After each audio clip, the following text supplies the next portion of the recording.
नमस्कार दोस्तों, स्वागत है आपका हिंदी बुक समरीज चैनल पर। आज की किताब कोई साधारण किताब नहीं है। यह एक अनुभव है, एक एहसास है और उन लोगों की कहानी है जो आज भी महसूस करते हैं कि नीम करोली बाबा सिर्फ स्मृति नहीं बल्कि एक जीवित उपस्थिति है।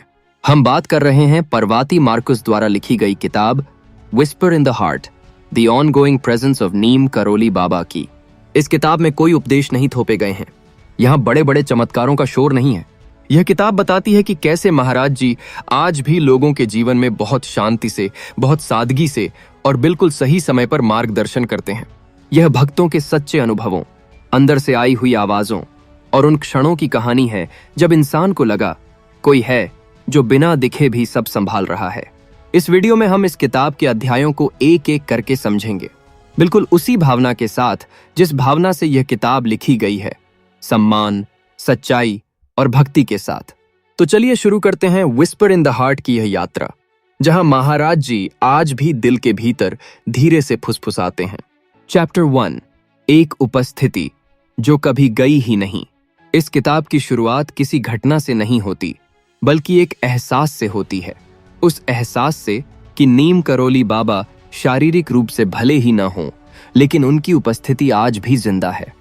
पार्वती मार्कुस बताती हैं कि बहुत से भक्तों के लिए महाराज जी पास्ट नहीं हैं, वे आज भी उतने ही वास्तविक हैं जितने अपने जीवन काल में थे।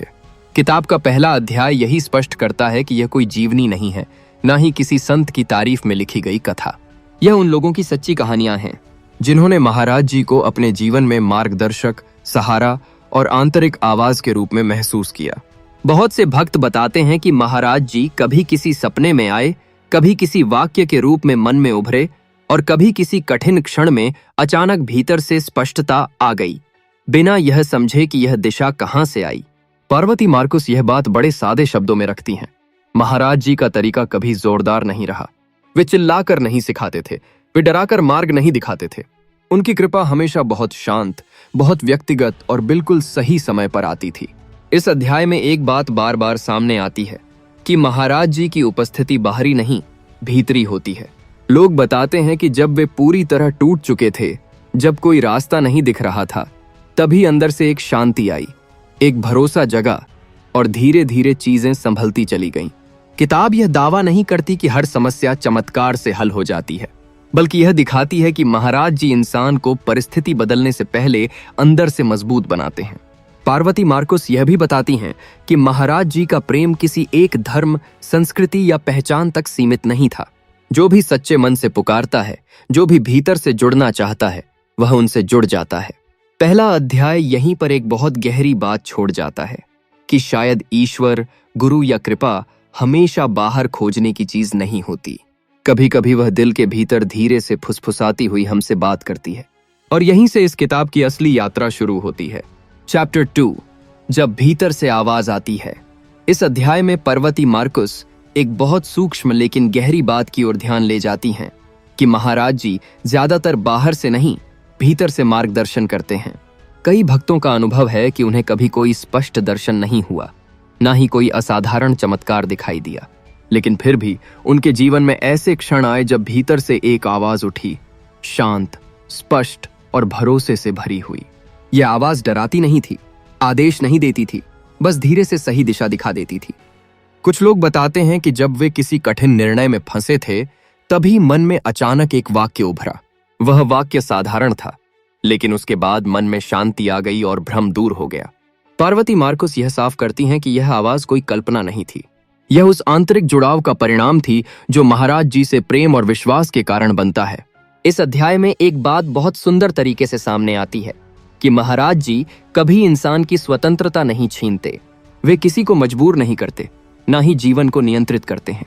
वे बस एक जेंटल प्रेजेंस की तरह रहते हैं, ताकि जब इंसान सच में सुनने को तैयार हो तो मार्गदर्शन मिल सके।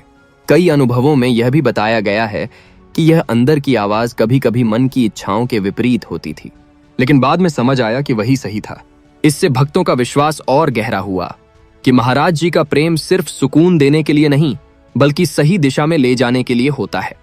पार्वती मार्कुस इस अध्याय के अंत में एक बहुत सरल लेकिन प्रभावशाली बात कहती हैं कि अगर हम हर समय शोर में डूबे रहते हैं तो यह आंतरिक आवाज दब जाती है, लेकिन जब मन थोड़ा शांत होता है जब दिल सच्चा होता है तो वही फुसफुसाहट स्पष्ट मार्गदर्शन बन जाती है।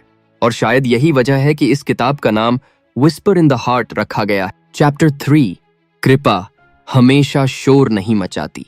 इस अध्याय में पार्वती मार्कुस एक बहुत महत्वपूर्ण बात सामने लाती हैं कि नीम करोली बाबा की कृपा हमेशा चमत्कारों की तरह दिखाई नहीं देती।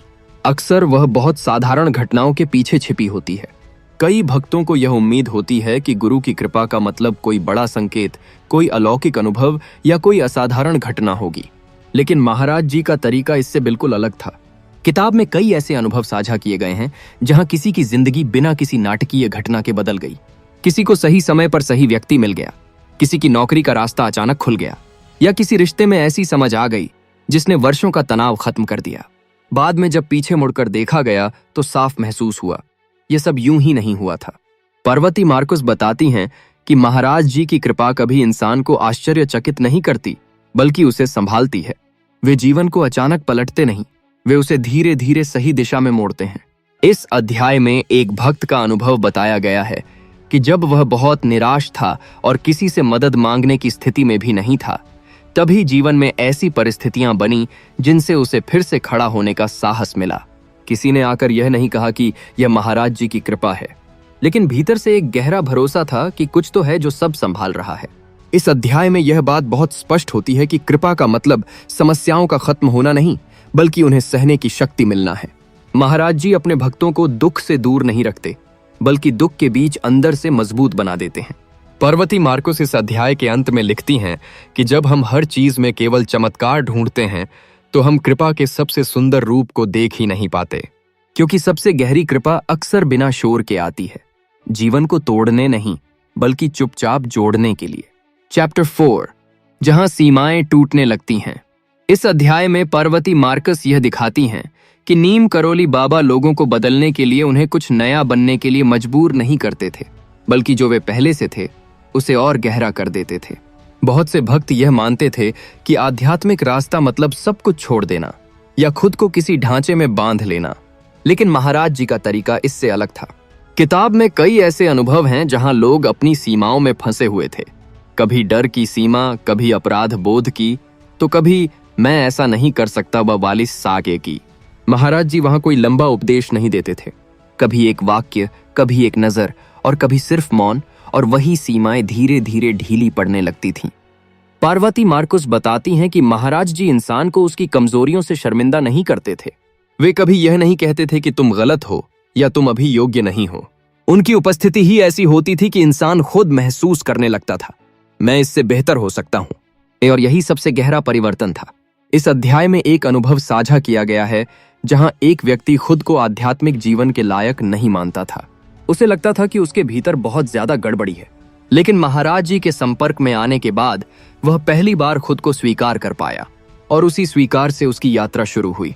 पार्वती मार्कुस यहाँ एक बहुत सुंदर बात कहती हैं कि महाराज जी की कृपा लोगों को किसी ऊंचाई पर नहीं चढ़ाती, बल्कि उनके भीतर की गहराई तक ले जाती है। और जब इंसान अपनी गहराई को छू लेता है तो सीमाएं अपने आप टूटने लगती हैं।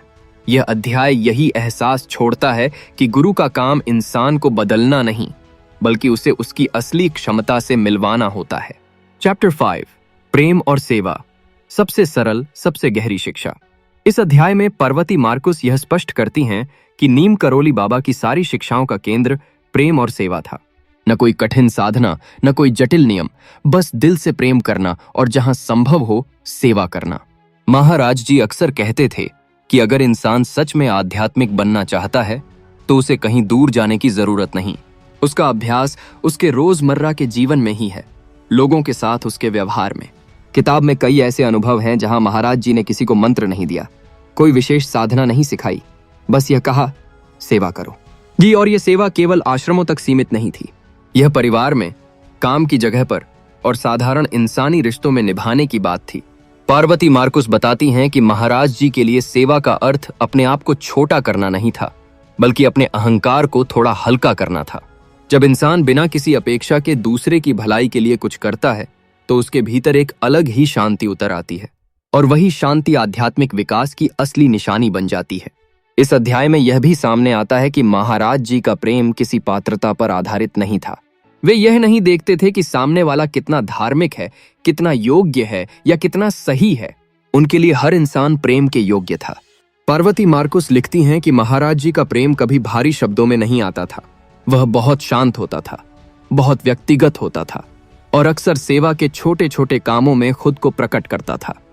यह अध्याय यही समझ छोड़ता है कि प्रेम कोई भावना नहीं बल्कि एक अभ्यास है, और जब प्रेम सेवा में बदल जाता है तो वही सबसे सच्ची भक्ति बन जाता है। चैप्टर 6, सबसे कठिन समय में महसूस होती उपस्थिति। इस अध्याय में पार्वती मार्कुस उन क्षणों की बात करती हैं जब इंसान अपने जीवन के सबसे कठिन दौर से गुजर रहा होता है। ऐसे समय जब न कोई रास्ता साफ दिखता है, न कोई सहारा महसूस होता है और न ही कोई जवाब मिलता है। कई भक्तों के अनुभव बताते हैं कि ठीक ऐसे ही क्षणों में नीम करोली बाबा की उपस्थिति सबसे गहराई से महसूस होती है। किताब में साझा की गई कहानियों में कुछ लोग बीमारी से जूझ रहे थे, कुछ गहरे शोक में थे और कुछ जीवन के उद्देश्य को ही खो चुके थे। ऐसे समय में कोई चमत्कारिक समाधान सामने नहीं आया, लेकिन भीतर एक अजीब सी शांति उतरने लगी। पार्वती मार्कुस बताती हैं कि यह शांति किसी तर्क से नहीं आती थी। यह ऐसा भरोसा था जो बिना किसी वजह के दिल में टिक जाता था कि सब ठीक हो जाएगा, चाहे रास्ता अब भी न दिखे। लेकिन कुछ अनुभवों में यह भी सामने आता है कि लोग महाराज जी को सपनों में देखते थे या अचानक किसी पुराने वाक्य की याद आ जाती थी जो उन्हें पहले सुनाया गया था। वह वाक्य उस समय एक सहारे की तरह काम करता था, जैसे कोई कह रहा हो, डरो मत, तुम अकेले नहीं हो। तब पार्वती मार्कुस यहाँ एक बहुत महत्वपूर्ण बात कहती हैं कि महाराज जी लोगों के दुख को तुरंत मिटा नहीं देते थे, लेकिन वे उन्हें दुख में डूबने भी नहीं देते थे। उनकी उपस्थिति इंसान को इतना मजबूत बना देती थी कि वह कठिन समय को बिना टूटे पार कर सके। इस अध्याय का सार यही है कि सच्चे गुरु की कृपा मुश्किलें हटाने में नहीं बल्कि मुश्किलों में साथ निभाने में होती है।